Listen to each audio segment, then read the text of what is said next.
Hippocrates said that I will prevent disease whenever I can, for prevention is preferable to cure. That's actually part of the Hippocratic Oath. Today, I'm going to give you 7 ways for you to be proactive about your health and take preventative measures to address and recognize any symptoms or signs of illness before they become a bigger problem.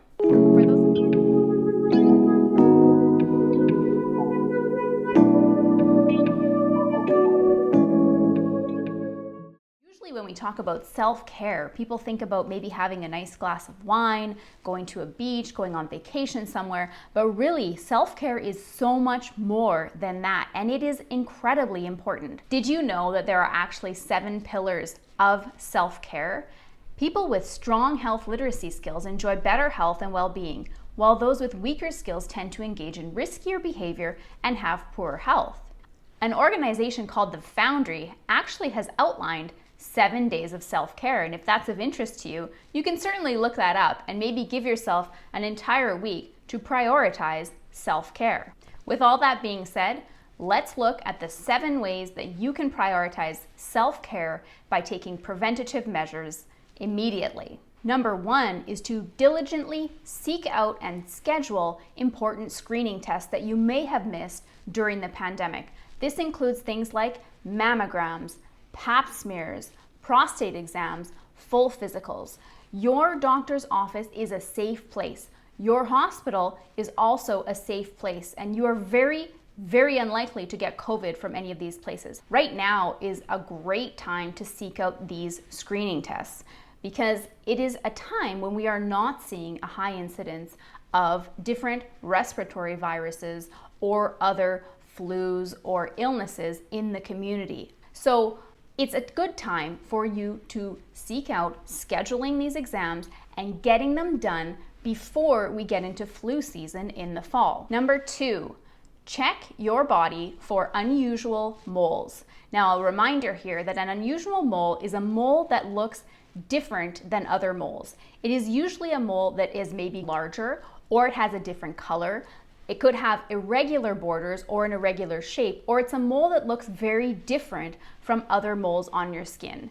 Now, sometimes it's hard to visualize this on your skin, but you could get maybe your partner or a friend to have a look at the moles on your skin. And if there are any of them that look a little bit different, have irregular borders, if they're bleeding, if they are changing color or have irregular color, those are something that you want to get looked at. We are in the world of virtual healthcare now, so sometimes you can take a picture of this and even send it to your physician, and they can decide whether it warrants further investigation or not.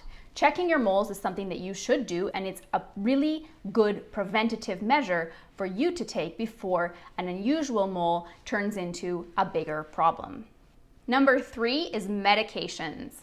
Look at the medications that you're taking. Do you know why you are taking them? Now, a great resource to discuss medications, of course, is your local pharmacist. Many places in Canada and in different places in the world will actually do a consult with you, sometimes even virtually, to address your medications.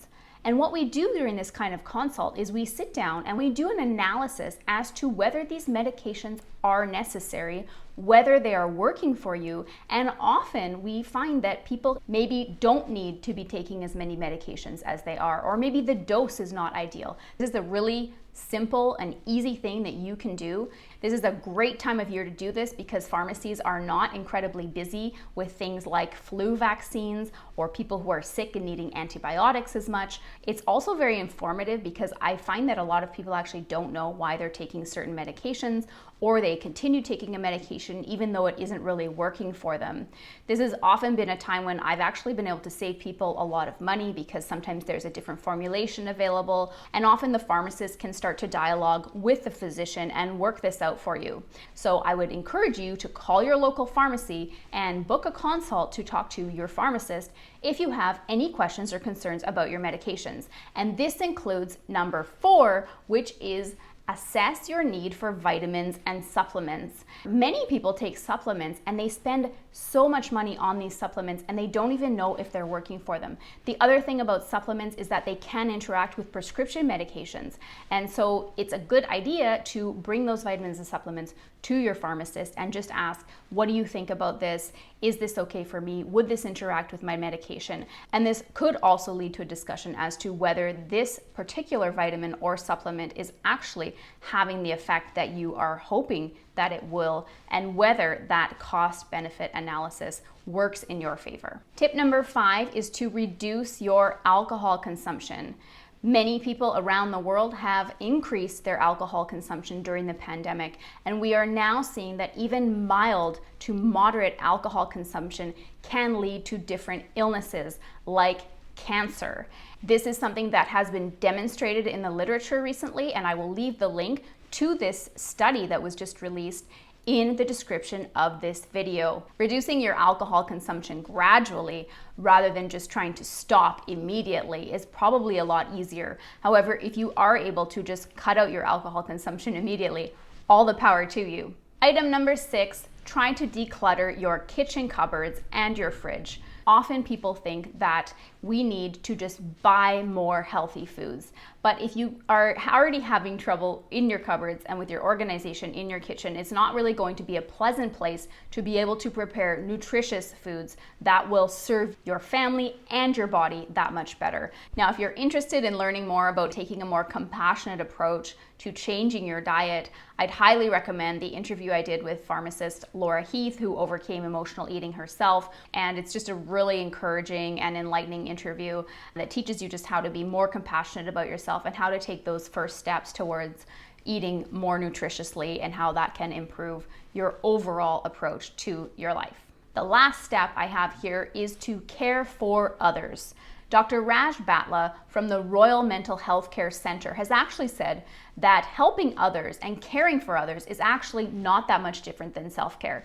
It is actually an essential part of maintaining mental health and well-being. Dr. Raj Batla gave an excellent talk about maintaining your mental health during the COVID-19 pandemic, and I will put a link to that presentation in the description of this video as well. In Haven Emerson's book, The Social Cost of Sickness, he wrote that the social cost of sickness is incalculable.